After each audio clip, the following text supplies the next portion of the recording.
Thank you for coming. This is Marcus. My name is Omer. And I'll give a short talk where I'll describe 4 projects. And the reason I chose these 4 projects is because they relate to a recent kind of epiphany, almost, that I had. And they are illustrative of different aspects of that epiphany. So it's an edit of our portfolio, a targeted edit that's meant to convey a certain idea. And that idea I'll discuss at the very end, and the sort of working title for the idea is Cutting the World. And afterwards, Marcus and I will talk about some ideas that we have about the work. So we number our projects in chronological order, and that's misleading because we number them in chronological order in terms of when the idea was conceived, which is not necessarily when it was introduced. And so that's these 4 numbers here. Even though 64 is the first one, it's not actually the first one that came to light. I realized, though, that before I start, I should thank some people. I guess I sort of skipped over that because I was a bit nervous. So, why are you nervous up here on this Ripley's scaffold? Exactly. So thank you, Marcus. Want to just push your chair back a little bit? Yeah, right. Thank you, Marcus and Rupinder, for coming all the way to Vancouver to see our work and to speak about it. Thank you to Jordan Strom and the rest of the crew at the Surrey Art Gallery for 5 years of persevering with an idea of an exhibition. Thank you to my vast team at both Bocci and OAO, who are too numerous to name specifically. You know who you are. Some of you have been essential to these works. Actually, all of you have. But this work is as much mine as it is yours. Okay, so back to the numbers. I'll start with 64. And so while I'm describing the projects, please try to draw connections between them.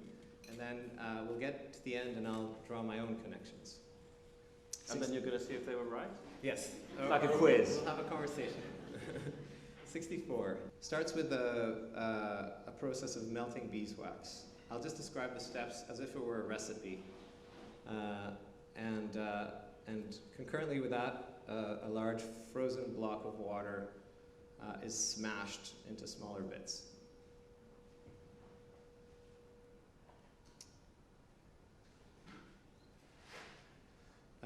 The bits of ice are placed into a plastic bag inside of a red or orange canister with some water.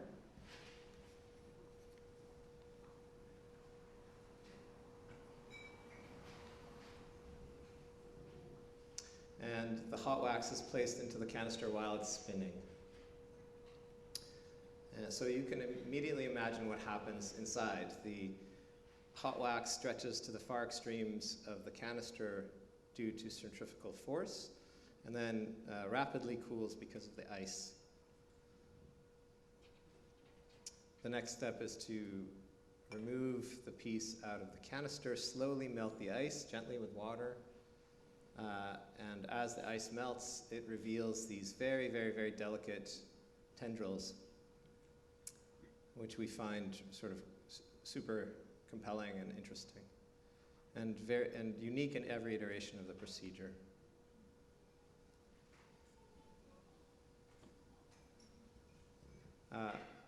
Obviously, it's an object that's almost impossible to ship because it's so fragile. So the way that we do it is we freeze it in a cube of ice and ship it inside of insulated containers using the same infrastructure that's used to ship meat and fish to high-end restaurants. And people who receive these pieces have to wait for the ice to melt in order to receive their piece, which is a candle. So what I love about this work is that every step there's a kind of continuous transformation, a relationship between wax and water and fire. And there's a sort of ritualization of the process of making that extends, even the shipping of the piece is part of that ritual.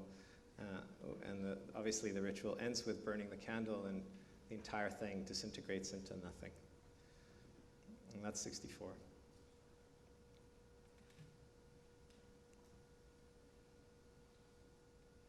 '71 remains my favorite after all these years. Begins its process, its life as a machine bolt. And if you look carefully in these images, you'll start to identify the hexagonal heads of the bolts themselves, which are iron. It's our hack, as it were, of a conventional electroplating process. So in a conventional electroplating process, what happens is several molecules thick layer of one metal is applied to another metal.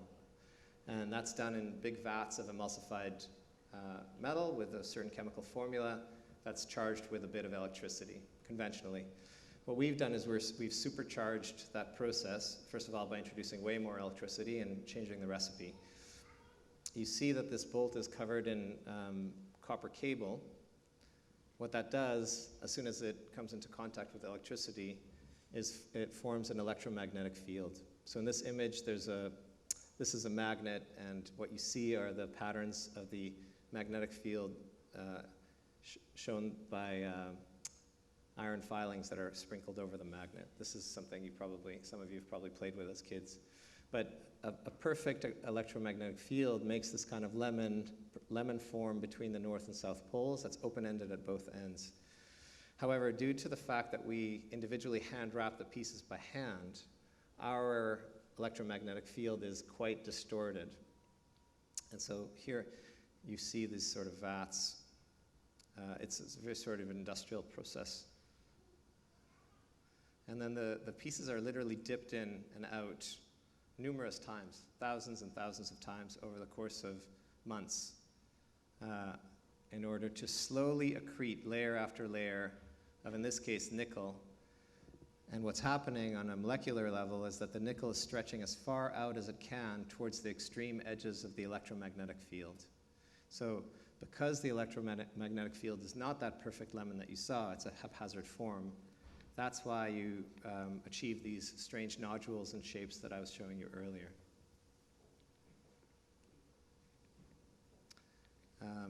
So I'll skip a bit ahead because this is kind of clear. They're sort of left to dry. And then the way we show them is that there's a little close-up here, which is quite lovely, because you can see the complexity of these nodule forms that literally grow on the surface of this machine bolt. The way we put them together is by stringing a cable right through the middle and hanging them. We've called these garlands for room, but I prefer to just think of them as sort of objects. They're not one of them is the same, and they have a kind of a much stronger power to them when there's multiples, when there's two or so together. Some close-ups. And this is a beautiful image that I like to show, because here what happened is that the copper cables were pulled so aggressively due to the electromagnetic field out away from the center of the machine bolt that they make this sort of very fluid motion outwards towards the center. And you can also in this image see the original hexagonal head of the machine bolt buried within the nickel.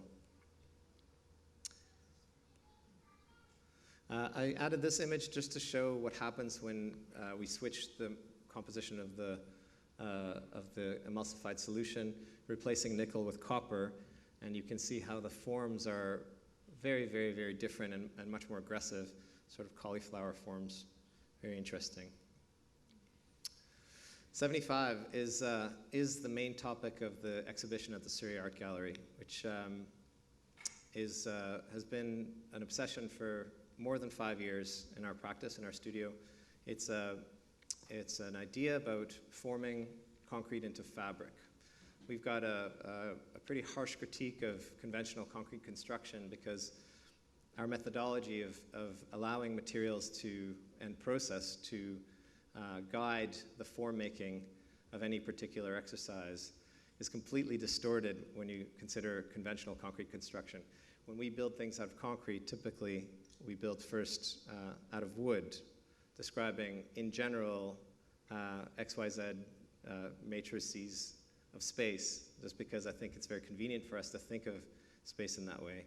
We pour the concrete, wait 28 days for it to cure, and then we discard or downcycle all the wood material that we've built with. It's a very, very labor-intensive process that's very expensive.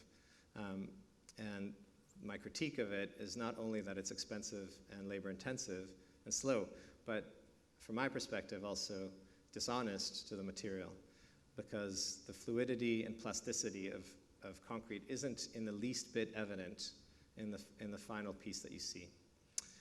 And so we've struggled for years to think of other ways of working with concrete. We picked up on the footsteps of other protagonists who have cast concrete into fabric, and I'll show you some results of our experiments and our research. And then that's a trajectory that's pushing forward into the future of our practice. We're thinking of casting concrete around other things like huge balloons or hay bales or other elements. But for now, let's stick to fabric. I'm showing these two images. These are the first experiments in our practice when we started thinking about pouring concrete into fabric. These are actually spandex hot pants that we had lying around, and we filled them with plaster and found these very, very compelling forms.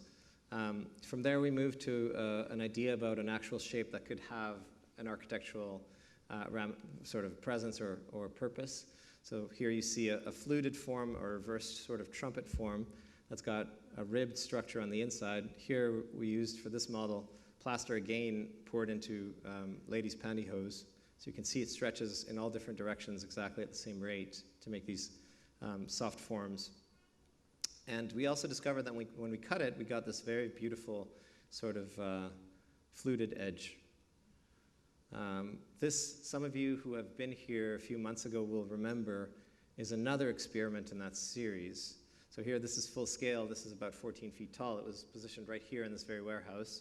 And it's a series of plywood ribs with a tarp-like geotextile, that's the black that you see, stretched between them. Filled with concrete, here's a close-up of the tarp, and then sliced. So here you see, we held two previous events here to first of all pour the concrete and secondly to cut it. And these pieces are exhibited at the Surrey Art Gallery. But the reason I'm showing them here is because of a number of epiphanies that came to me during this process. First of all, why were people invited to the event of pouring concrete and cutting it? Our methodology of relying on a process to yield form is almost a kind of quantum mechanical idea, because before the actual moment where the molecules do whatever they're doing, the form turns into itself, there are infinite number of possible forms available for it to become. And then there's a moment in which all of that wavefront of possibilities collapses into one form. And that form will forever remain the object that we're making. And from our perspective, that's almost a kind of sacred or holy moment. And we have it in our glass shop every day. Every single day we make things, and in our studio we make things every day. There's almost a reverence, I feel anyways, when an abstraction or a recipe becomes an actual object. It's the difference between a recipe for a cake and an actual cake. Every single cake you make using that same recipe will taste slightly differently, and also the skill of the cook or the baker has a tremendous impact. The recipe's not enough, in other words. There's a moment where it becomes a real thing, and that moment is sacred. So when we made these pieces for the gallery, it was the first time when we invited an audience to be part of that making process, so that moment where an abstract idea turning into a real object was shared with an audience. And that's why I also called those openings performances. That's why I started using the word performance. So so that's the first epiphany, more along the lines of a poetic epiphany. The second one is that after we cut these pieces, a whole entire interior universe was revealed inside of them. and allowed a viewer, including me, to completely understand the complexity of a form that is otherwise quite mute. So cutting them into slices almost gives you kind of X-ray vision into what the interior of these complex organic forms might be like. And that's something that's stayed with me, I guess, and I realize will actually enter our process at the studio, becoming, I think, another one of the processes that we consider in our palette of materials. In other words, now when we make things, we look forward to cutting them, whereas before cutting them was just a secondary operation. I don't know if that's clear or not. So cutting is just the same as supercharging that vat full of chemicals with electricity. It's just one more thing you can do to expose a beautiful form. Here is a floor plan of a house that we are constructing in South Surrey, not far from the Surrey Art Gallery. And it is completely conceived as a way of exploring fabric-formed concrete at the scale of architecture. So the pieces that you saw before are maybe an exploration, or I would call them research. They're scaleless, they're functionless, but we learned so much from them that we're able to apply at the scale of architecture. So this is a section, This is a section through the house, as if you were cutting through the entire thing. That's another interesting sort of echo of what I was describing in terms of cutting. Architects often cut through the designs that they propose as a method of communication. But in those sectional drawings, there's often an incredibly rich universe that's revealed that's sometimes not even felt in the spaces themselves. So these are sort of epiphanies. We should, if we use the mental device of cutting something to describe it, we should always stop for a moment and see what we've drawn in its own right, not as a representation of something else. So here you see 9 of these reverse trumpet forms, each one of which receives a mature tree, the root ball of a mature tree, creating the principal spaces of the residence. Let's see here.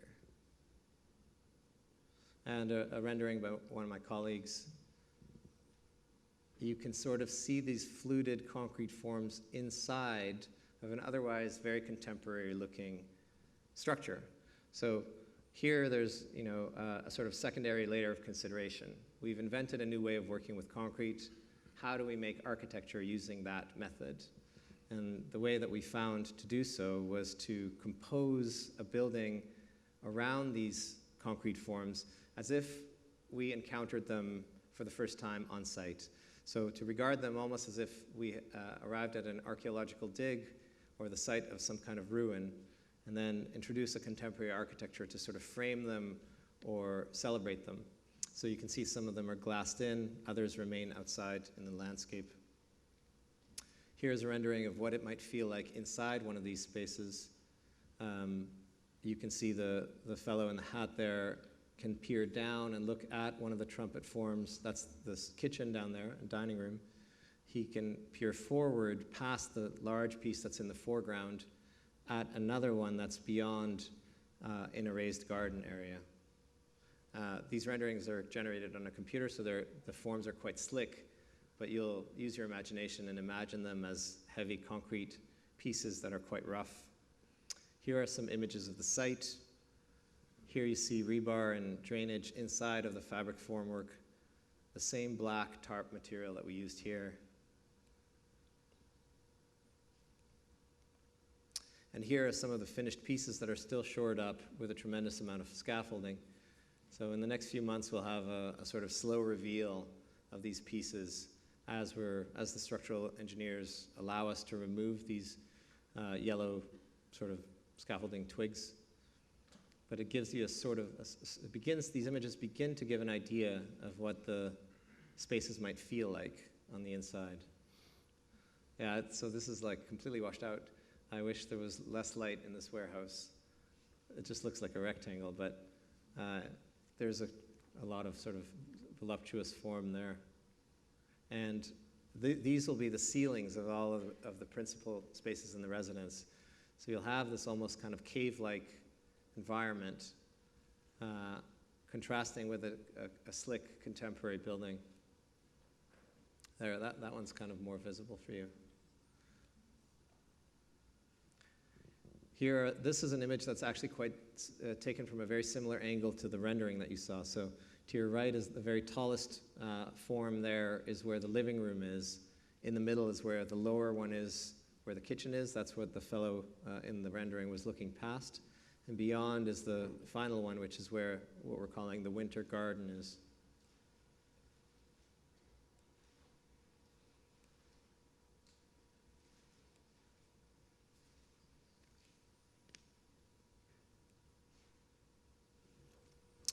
'84 is a light, an epiphany we had in the glass shop about copper and glass working together, having a similar coefficient of expansion, which is to say that they expand and contract at a similar rate in response to ambient temperature. All that's to say that they're friends. They can live together without damaging each other across temperature differentials.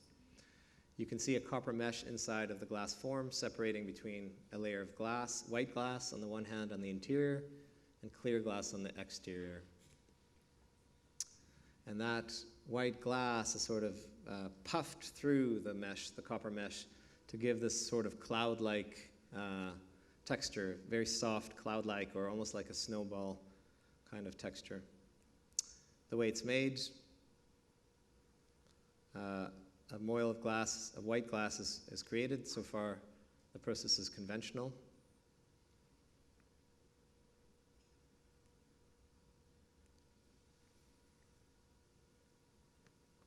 Clear glass is poured into a canister.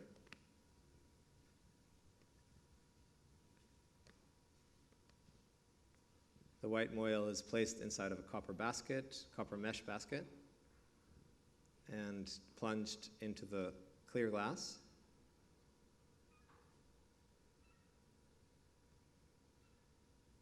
So the glass is now coming into the clear and white glass is coming into contact across that copper mesh.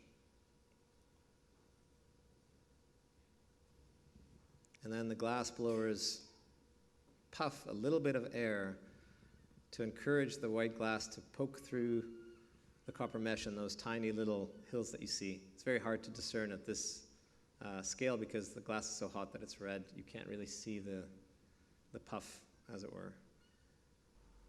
And then the pieces are cracked off. And here's a little hint of something that's about to come. You saw the sort of cut edges. They're so beautiful, and in the case of when we made this into a light, we were sort of sad because the most beautiful part of the process was invisible. Even though light has an amazing effect when casting through that cloud-like white glass, the most exciting aspect of these pieces is their tops. So we developed exactly the same technique to make a series of vases, which the other thing we do is the glass blowers have freedom to choose whatever color they feel like working on. So any particular piece is different in tone and size and shape from every other. And you can see that those cloud-like droplets of glass are now gain a totally different expression when they're a bright color. And you also get to see this exposed edge, which gives you exactly that X-ray vision I just described across what it might be like inside the entire piece. So it's not only beautiful as a figure, but it's also informational. It gives you an intuitive understanding of the entire object. And every single one is completely different from every other one. One of my colleagues at the studio threw them on a scanner and created these images, which again, it's a tragedy that we have so much light here because they have so much richness to them. And these are also at the Surrey Art Gallery. And they have a tremendous amount of richness, every single one of them.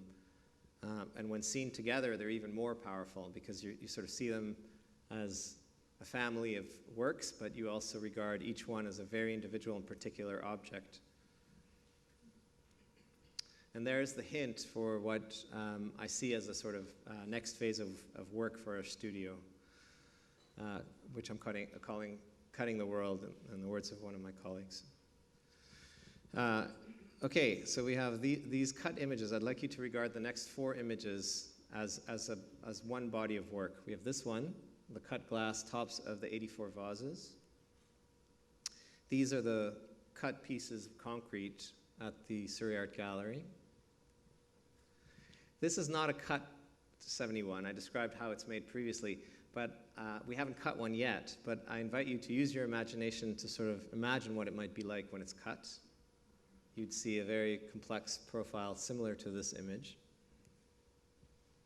And here is the top view of the candle that I showed at the very beginning of this talk, which again, we haven't cut yet because it would be almost impossible to cut through all those tendrils. But imagine what it might be like if we did. It'd be like this, but even more complicated. So here we see that even though when I describe the work, I say that the materials themselves, the intrinsic properties of the materials, or the process of making that we've developed at the studio, those are the drivers for the form or shape of whatever it is we're making. Even though I say this, and that's how we work at the studio, with great reverence for the things we learn, the things we don't plan, when I look at these 4 images, and when I imagine what some of the other works at the studio might look like if cut and scanned, I realize that there's almost a kind of subconscious geometry or subconscious geometrical language that runs right through the entire portfolio of works, despite the fact that they're made in vastly different ways, with vastly different materials, in techniques that are completely different from each other. And that's something to really think about. And I've given you a last look here at 14, which is the very first project that we did. Again, we haven't cut it, but imagine if we did. It would look something exactly like this. And even 14, which we made 14 years ago, somehow fits in that subconscious geometrical language that I'm referring to. And that's a perfect caveat for my next slide, which is an invitation, because 2 days from now, 14 turns 14 years old, and you're invited to our birthday party. Thank you.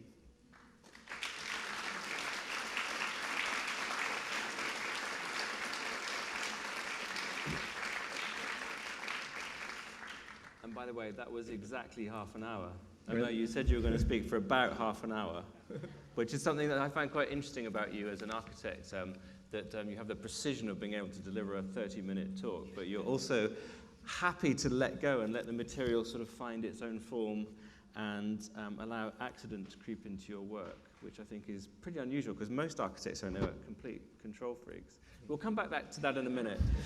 Tell us a little bit about your background. What did you study and how did you get to, because you said the lowest number you talked about was 14. So what happened? What was 1? Was that you when you were born?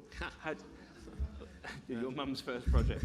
Tell us the story of how you got to where you are. I went to architecture school. I studied to be an architect. Throughout that time, it was a 6-year education. I had a great deal of trouble conceptualizing architecture using the tools that most architects use, which are drawings. So I only learned to draw quite recently. I wasn't sort of able to abstract space into 3 dimensions using the tool of 2-dimensional drawings. And so my access to architecture during that time as a student was always by making 3-dimensional models, actually constructing them with my hands. This is before the advent of very sophisticated 3D modeling technologies on the computer. So I became very good at making scale models of architectural projects. And what I would do is leave myself a week or 2 at the end of each project to sort of draw whatever it is I've built. So I'd basically build to scale until I had something I was happy with, and then I just drew it as a way of communicating to my professors and my peers, which is exactly the opposite of how architectural education conventionally works. Usually you use drawings to generate the work, and then you build a model to give your audience access to the work. In my case, it was reversed. And then I went off to work for architects, and that was sort of a mixed bag of experiences, some of them sublime, some of them extremely banal. But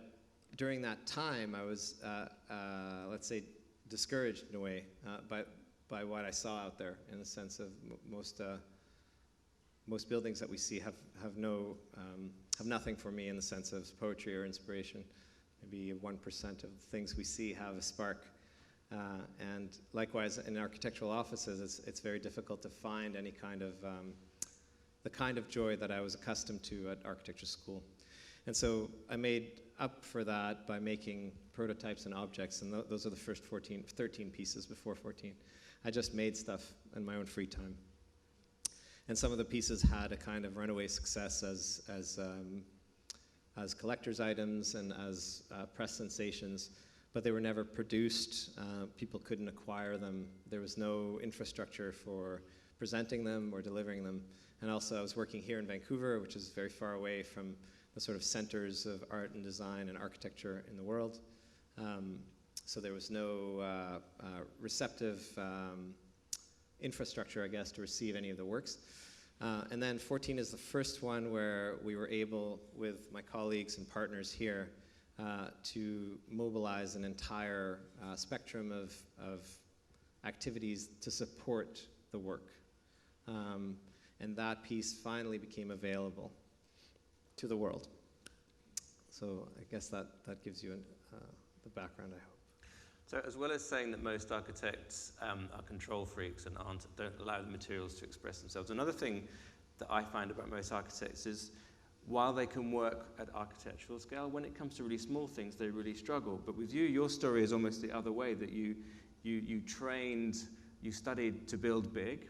Yes. But your first successes were quite small, and some of the projects you've shown here have a sort of incredible detail and materiality.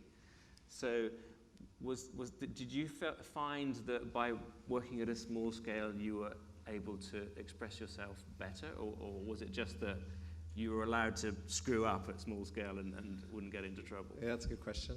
I believe that I have a working theory that every creative professional has a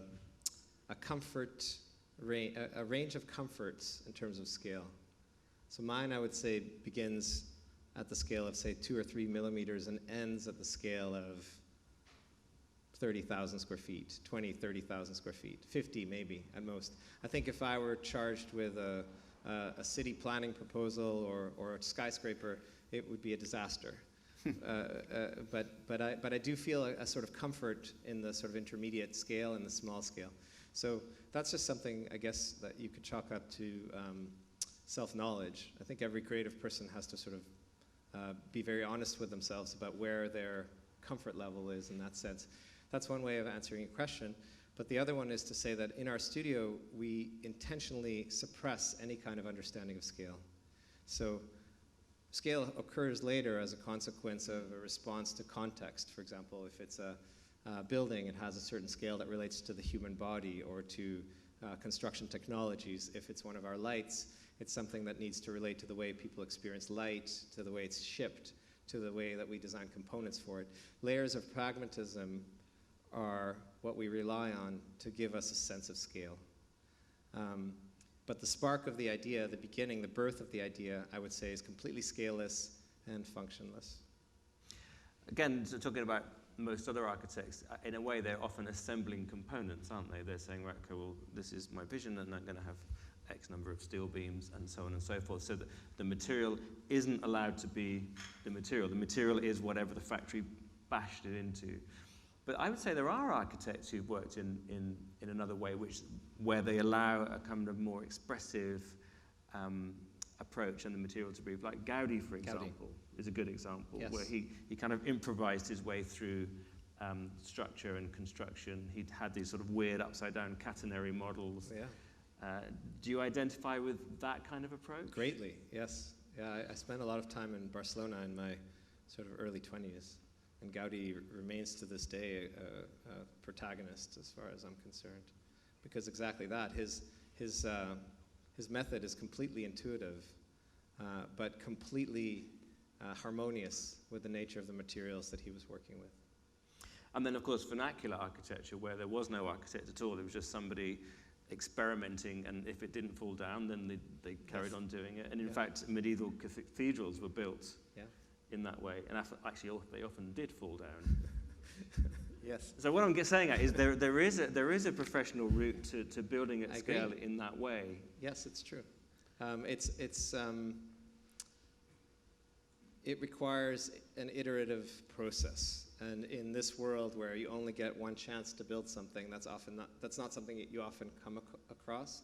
Like if, for example, if we were to build another fabric-formed concrete house, we could do so in a much more sophisticated way, with much richer forms and probably at half the cost. But in a sense, as an architect, every single thing you build is a prototype. You never get to refine. Every idea just ends as the first thing you ever made, which is a kind of tragedy. So you're right, and in the examples that you've given, Gaudi or the Gothic cathedrals, there is an iterative aspect of the work. In the case of the Gothic cathedrals, by many protagonists over 200 years or longer. In the case of Gaudi, by building the same building 5 or 6 times, basically, which is what he did, every time a little bit better. So I think that any one of these techniques that we develop still has a great way to go before we sort of exhaust them. And you mentioned Barcelona, and of course you were in Barcelona working with Enric Miralles.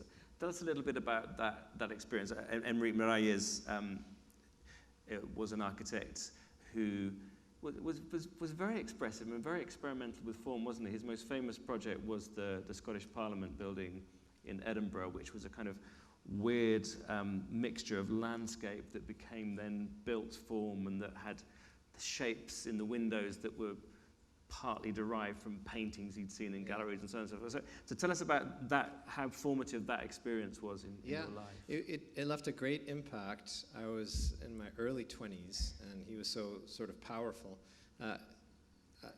In a way, our approach is exactly the opposite of his. He had an extremely individual and particular vision.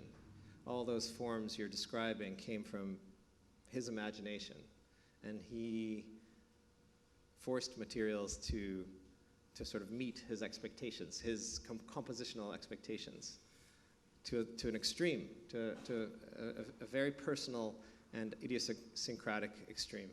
And what we do is exactly the opposite. We try to let the materials themselves kind of do it. So in that sense, I positioned our practice as exactly in opposition to his method. But when you actually look at the work, it's expressive in a similar way, which I find baffling and difficult to understand. But on a personal level, what I took away from that studio was just what it feels like to be in a studio of that caliber. And that's a purely intuitive sort of thing that I absorbed, and I hope that I can bring that sort of feeling of a practice, a courageous practice like that, operating at such a high level, to our studio. And you say that his approach was opposite to yours, and I guess then other people whose form, whose resultant form could be described as similar as someone like Zaha did, but again, completely different way of generating those forms. In the early days of Zaha's work, she painted to express herself. You admitted earlier on that you're rubbish at drawing. I know lots of architects who are terrible at drawing, actually, and draw after the fact, but keep kind of quiet about it. Right. I think it's more common than you think. Right. And then, of course, Thomas Heatherwick, who is very much driven by material experimentation and is actually often criticized for his projects being a one-liner, like it's all based on the way that you rotate this form and you get this kind of thing. But are there any other people out there whose work you identify with who tackle things in a similar way? Heatherwick, for sure. Heatherwick is maybe one of the sort of only ones operating in this sort of world. There's a tremendous amount of parametric modeling that occurs in New York and Columbia and sort of East Coast Ivy League schools, and a lot of it has a great reliance on technology. Architects and designers and sculptors invent beautiful algorithms, very complex algorithms. The algorithms generate form, and then printers make the form. But there's very few protagonists that I know of who revere the analog process. For us, technology comes as a secondary applied layer. Only quite later in the process, just to help conventionalize it and bring it into the world in a way that people can understand. But at the initial phases of the work, everything is done intuitively in an analog way with our hands. And I don't know that there's many people doing that now. Heatherwick, yes. There's Issey Miyake in the 90s, the fashion designer, Japanese fashion designer in the 90s, had a line named Pleats Please, which I thought was exactly exemplified the process that we're involved in. The entire fashion line was based on the way that you fold a piece of fabric. And he had no previous conception of what all these dresses and shirts might look like, except for he discovered them as he was folding these things. And so that's a fairly recent example, even though that brand has gone a completely different direction with some new creative directorship.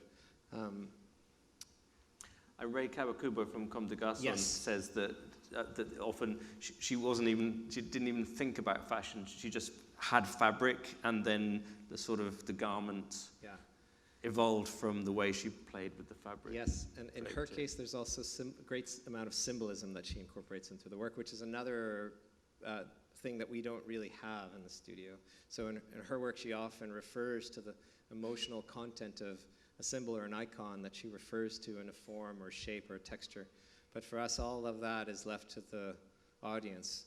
We don't intentionally embed symbols in any of the compositions. So what about in the art world then? Because it does feel like your approach is a sort of artistic approach where you're doing experiments that generate form, which then you slice them, and almost that to give them a use seems a bit unnecessary at times. Do you ever think, like, it doesn't really have to be a light? Yeah, I often do. And in fact, most of our lights look better when they're off. I often do, yes. I don't know. I don't know. I'm not that familiar with the art world, so I don't know who's working there in that way. But I think that the like-minded people I do find maybe come from science, from materials research, or from chemistry. I think that's kind of more where I find it's still a results-driven approach when you look at the way chemists work, or a laboratory, the way a scientific laboratory might work.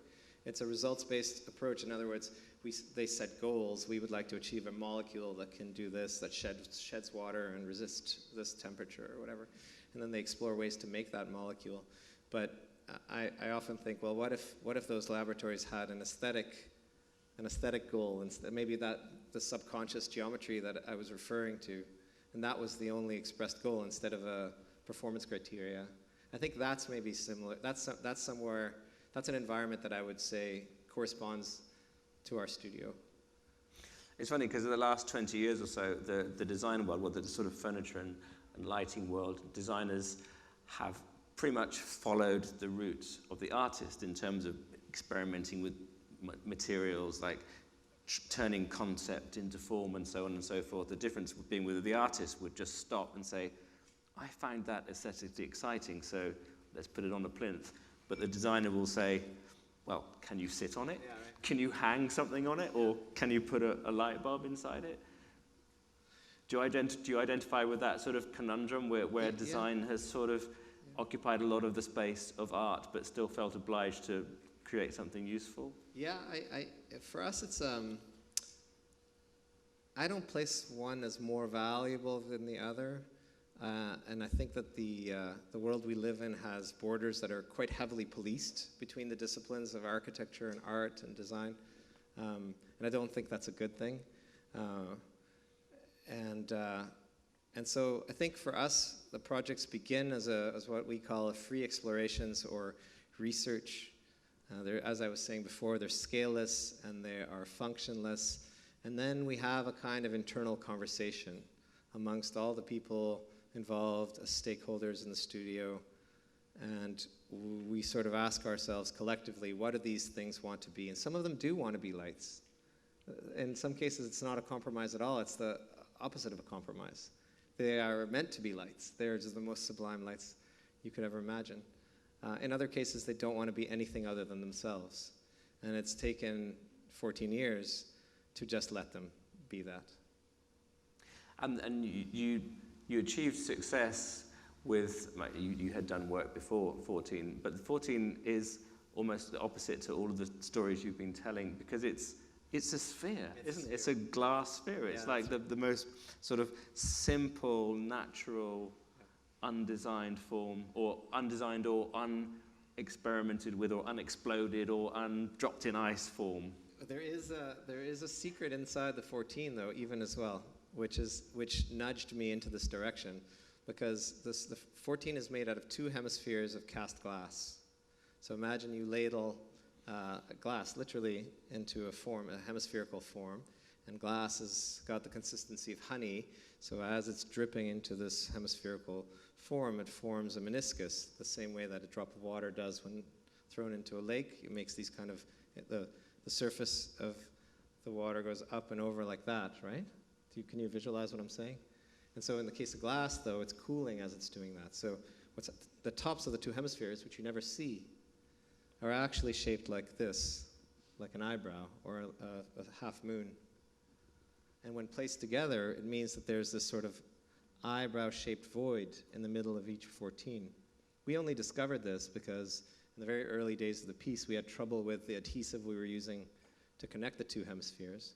And so we just took them to the grinder to make a flat surface, eliminating that void, just so that our glue would have a larger mating surface. And what we discovered, shockingly, was that the entire optical quality of the piece, which is what was so great about it, this watery, sort of ethereal quality, disappeared entirely. So, in other words, this pocket, which was completely unintentional, you're right, I set out to make a sphere when I drew it. I was working in this other way. You did draw it then? Probably, yeah. And then, exactly, but it was a very conventional way of working, right? I was just imagine a sphere. It didn't have a seam in the middle when I worked on it. The seam was just a consequence of having a time limit and only having access to a hemispherical mold. So I had to put 2 halves together. But then, okay, then the actual discovery is that eyebrow-shaped void optically. And so that was a fork in the road professionally and creatively, because, okay, if the best thing about this piece, which is why it's selling, which is why people love it, which is why people write about it, and why it's winning all these awards, that's nothing I planned. That is just a complete random occurrence. That's a consequence of the way glass swells when you pour it. Well, if it behooves me to internalize that lesson and sort of from then on allow those accidents to be the driving force of the piece. You see? And also on a professional level, 14 was a fork in the road because we decided to make it ourselves instead of licensing it off, which is the sort of conventional business model where designers have an idea and a completely separate entity, a manufacturer, makes the idea and markets the idea and sells the idea. We decided to do it all here, partially as a consequence of not having any other options. But that early decision 14 years ago was essential to this whole entire way of making or philosophy of making, because it meant that we had to have glass blowers. We had to be involved very intimately in the process of making ourselves. And so we could afford the time that it takes to experiment. We could afford the time to sit there for 6 hours or 4 hours and watch the glass and try again and again and again and again. Whereas in a conventional context, a designer very rarely has the luxury of that kind of extended contact with a material or craftsperson or a master of any particular material. So how do you work then? Do you just sort of mess around with materials like a kid? Like a child. Yeah. So give us an example. With my colleagues. Yeah. So give us an example then. What you find something on the beach, or you go to the hardware store, or where does the intuition? Well, we have a very sophisticated and experienced glass shop now, which is very mature. Over the years, it's become a very strong collection of very, very skilled people. And so glass is like, we don't love glass more than any other material. We love all materials, but we have this incredible, sophisticated resource to work on glass ideas and ideas that have to do with glass, and also just this intimacy over 14 years of really sort of seeing how it behaves at different temperatures and as a consequence of different sort of impetus. So a big love of my sort of weekly or monthly schedule is to spend those hours in the glass shop just asking the glass blowers to show me something cool, some way of manipulating glass, and then adding my own layers of intuition to it. Okay, well, what if we reverse it? What if we change it? What if we change the temperature? What if we put it through this tool? And slowly things emerge that are surprising or interesting.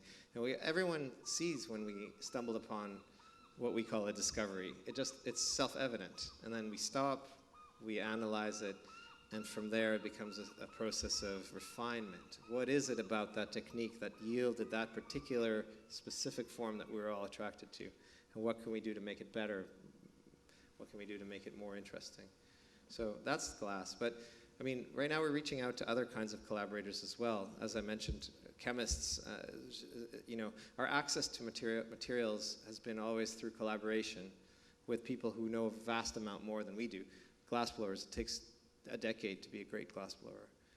And so we have to collaborate with great practitioners in order to get anywhere. But if we're really serious about that idea that form happens on the molecular level, that the transformation of one molecular structure into another is what we're interested in, then it does behoove us to start collaborating with chemists in the same way, in the same template as we've done in the past with craftspeople. We'll never abandon craft or glass, but I would like to add a dimension of a deeper understanding of the sort of micro level to that. Well, by that description, your process sounds like the process of a chef, a molecular gastronomic chef like Ferran Adrià, who used to, he'd open his restaurant in the summer, but in the winter they'd all go into Madrid or wherever and just literally blow things up and liquidize things and inject gas and things like that. Yeah. I'm comfortable with that analogy. And I think the numbering thing, the way you number your projects is quite interesting as well, because that's maybe something like you would expect a chef or a scientist to do rather than an architect or a traditional designer, where they would probably try to give things names or define a brief or something like that. In your mind, there is no brief, is there? It's just mess around. Yeah, and we match. What I like to think of it is the numbers are we almost have an inventory of ideas, and we match the idea to the opportunity, rather than tailoring a project to an opportunity. We go the other way around. We have all these ideas, and we find the right one for whatever opportunity happens to come up. So you were talking about going into the glass shop, but how do you then explain something like I was going to say the candle, but I should call it 64. Do you ever get mixed up between things, by the way? Yeah. Someone phones up, can you send us 264? So you go, yeah, that's they get the wrong thing. Does that happen? Yeah. And we haven't even hit 100. Imagine the confusion that's coming up. Yeah. But how did you suddenly find yourself messing around with wax then and ice at the same time? Just curiosity and intuition. It's just something. I think we just had a block of wax. I can't remember exactly how we started. It was, we had a block of wax, or I'd always wanted to work with wax, or I had beeswax candles around. A lot of it it's just this sort of stuff around the studio. A lot of it sort of sits there hibernating until we're ready, and then we kind of we have this magnet, this huge rare earth magnet now that's completely covered in tiny iron filings, or actually different sizes of iron filings, and it's just been sitting there. And I think about it almost every day, and I don't know. I don't know. One day it'll turn into something, you know. So final topic then, because I seem to have said in this talk most architects about 3 or 4 times, but most architects are megalomaniacs. They want to build the biggest things possible.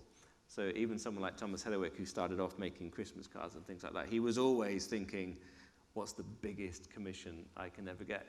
But you talked about your range of scale, which I thought was very interesting. I've never met an architect who said, right, I go from there to there. But is that really true? If you could find a way to scale these things up, if you could find a client rich enough and crazy enough to let you go, would you be building molten glass skyscrapers, or? Yeah, I don't know. I guess we'll see. I don't. I never felt comfortable. There's a certain scale where it becomes uncomfortable. But you never know. And also we grow as we move through life, so I don't know.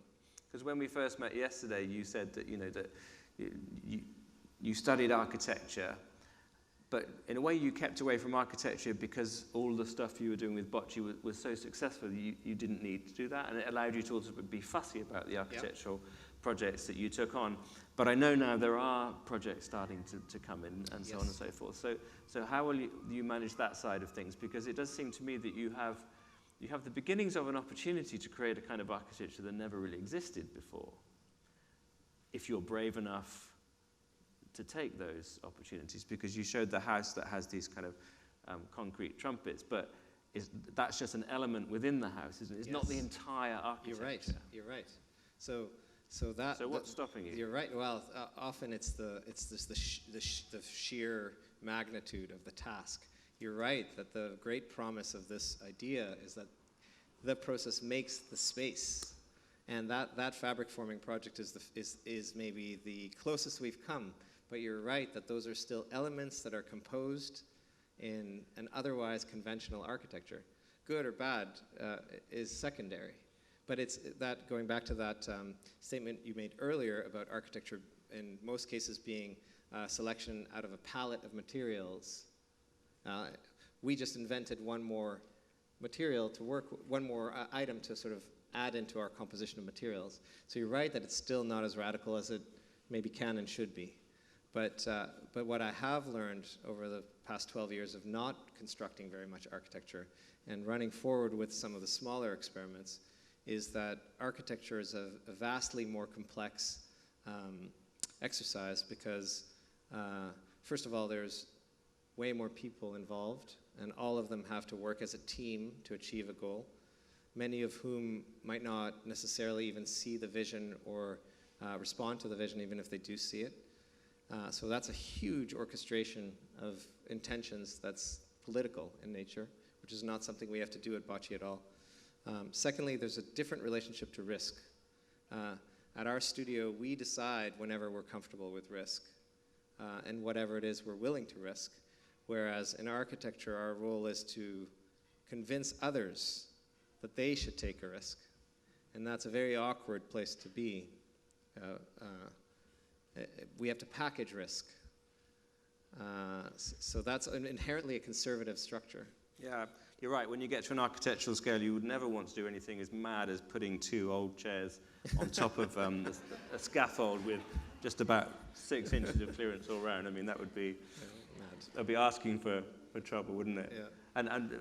But the cutting aspect as well. I mean, the only example, well, two examples I can think of where architecture has been cut is one is Gordon Matter Clark, yes, which is sort of an intervention to make a spectacle out of an old building. But also again, Thomas Heatherwick, when he cut the grain silo in Cape Town. Yeah, I love it. But that feels like a way that you could achieve scale and reduce risk and do quite exciting things with existing structures. Maybe. Yeah, for sure. We're open. You can have that idea for free, mate. Thank you. You won't do it now.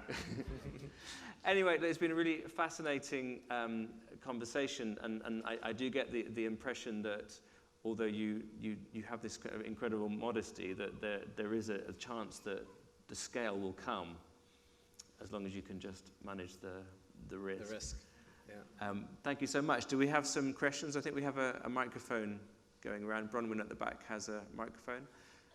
Has anyone got a question for Omer? Or for Marcus? No. Yes? Hey there, thank you so much.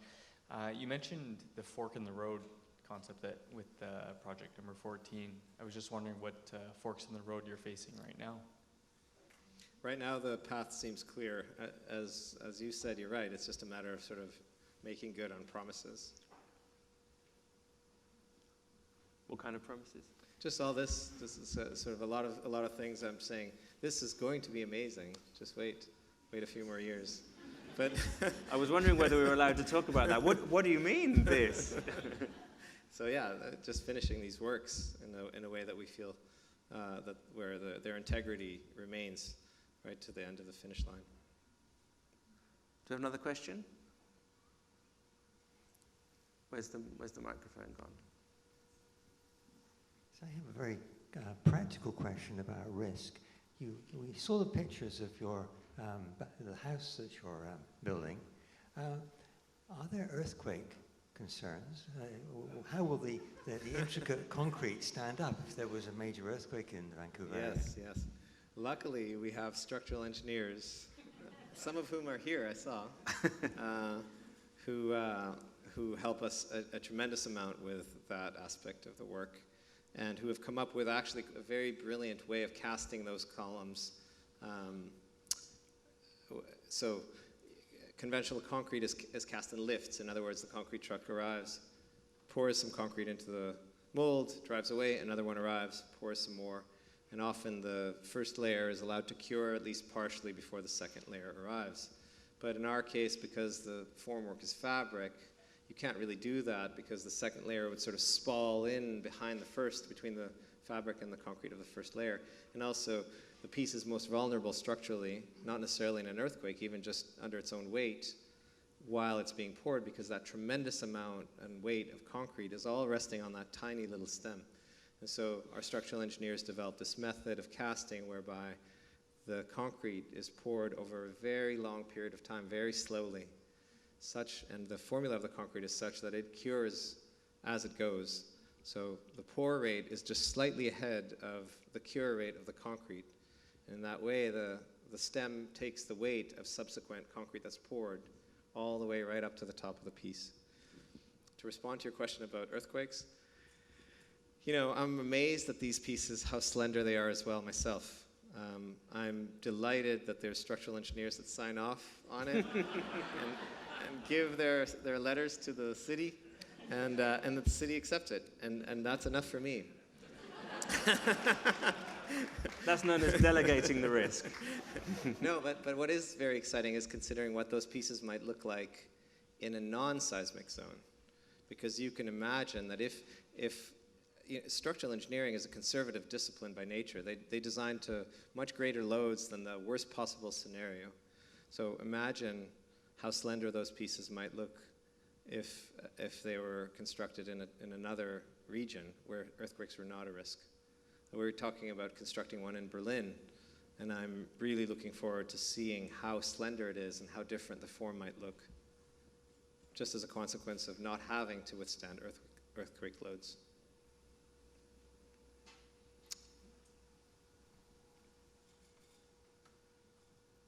I notice how experience-based is the whole processes of creating a product and the artistic part of your whole creative process. When we deal with architecture and design, there's always the functional part where we need to meet a requirement, where it needs to function for something. I was just wondering, because at the end of the day, that column almost ended up as a reproduction of the first artistic creation. Are you currently exploring that, creating something architecturally or design-based on the design field that actually is based on the process and not just the function? In the architecture scale, how easy is it to just let the process make something when you actually have so many requirements? That's the challenge we're facing. So I think the fabric formed work is the closest we've come, but there's a great deal of way forward. This particular building is the site of our future factory. We're constructing a 4-story building here in the next 5 years, and this is a place where we intend to explore that methodology and push it a great deal further, because we'll be in the fortunate position of being both client and designer, which is usually that relationship to risk, in other words, is much more favorable to radical work. How much can you tell everyone about what this building is going to be? Because I know all about it. Nothing. I can't tell Okay, you. you'll have to come and talk to me secretly later. Do you have another question? It's coming this way. Hi, how you doing? Hi. Just picking up on what you mentioned earlier about brutalism, and that's a really interesting point, I think, with the form and the surface of brutalist buildings, National Theatre, for instance, South Bank, Yep. the casting with plywood and that kind of patina that we get. And there's always that conversation about form and function Yes. within my lectures of architecture. Now you are creating form with in a more sculpted kind of environment, with the canvas or correct me whether I'm wrong, whatever the material that you're using gives you that kind of elasticity, but you're still getting the surface. How do you relate to that in terms of the actual surface of the object that you're creating? That's from the gentleman with the T-shirt that says brutalism on it. Really? I think they are brutal.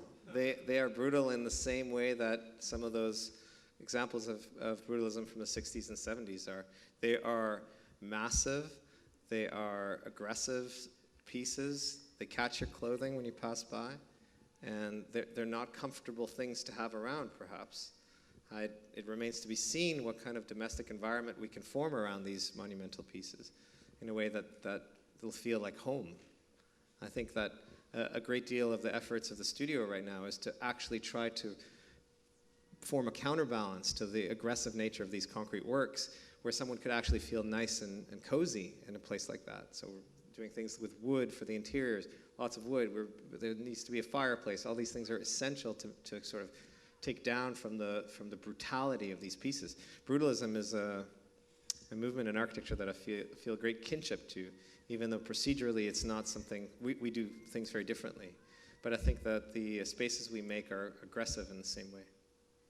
It's interesting thing you talked about the need for comfort, because of course if you're designing a house for someone, that it needs to provide shelter and somewhere convivial to eat and sleep, but actually there's a lot of opportunity to create architectural scale pieces that has the opposite effect. Yeah. Have you thought about that, like sort of a stone circle or a... Oh yeah, I mean, for sure. I would absolutely love to form these things in a freer environment.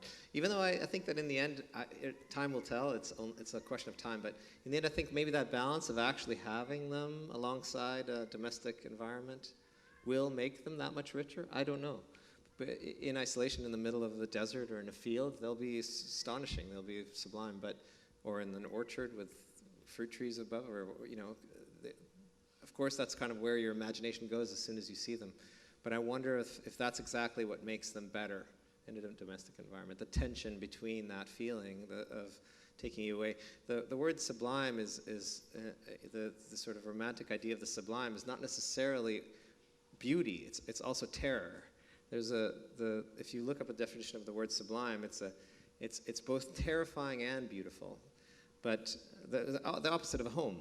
It's exactly the opposite of what you'd like in your house. So if we're able to strike a kind of balance there, I think that would be quite something.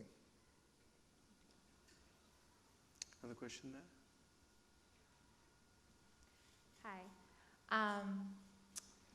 I think there's so much interesting stuff going on, I think, in like the landscape of different cities. And I think Surrey is a really interesting city that's kind of having a lot of development as of late.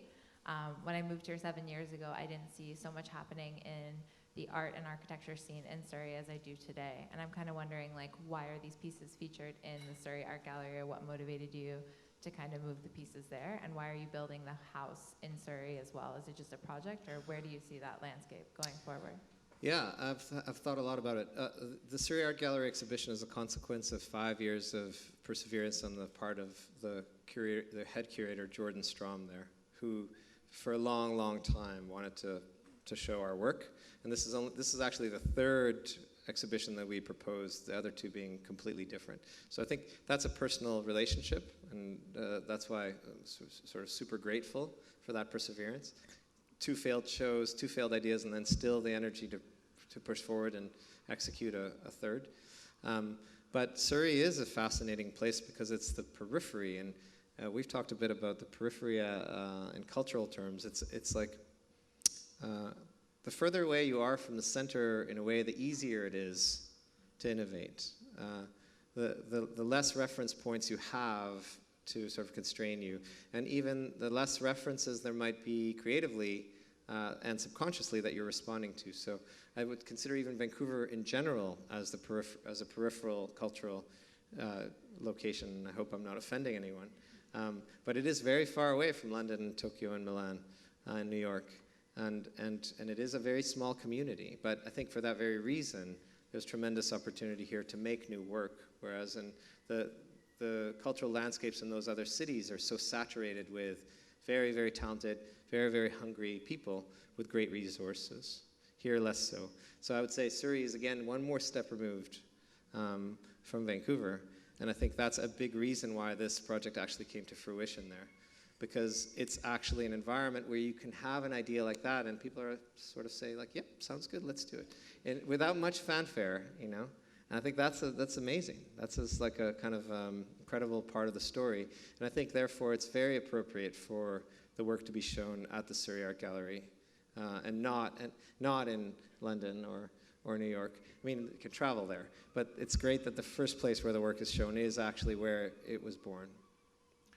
But on the other hand, peripheral places often tend to be quite conservative, so they've actually allowed you to do this. Well, that's the magical thing about this part of the world. It's a young culture.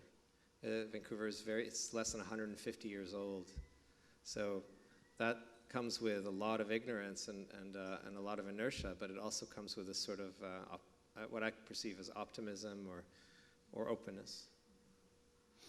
Should we have one more question? Do we have one more question?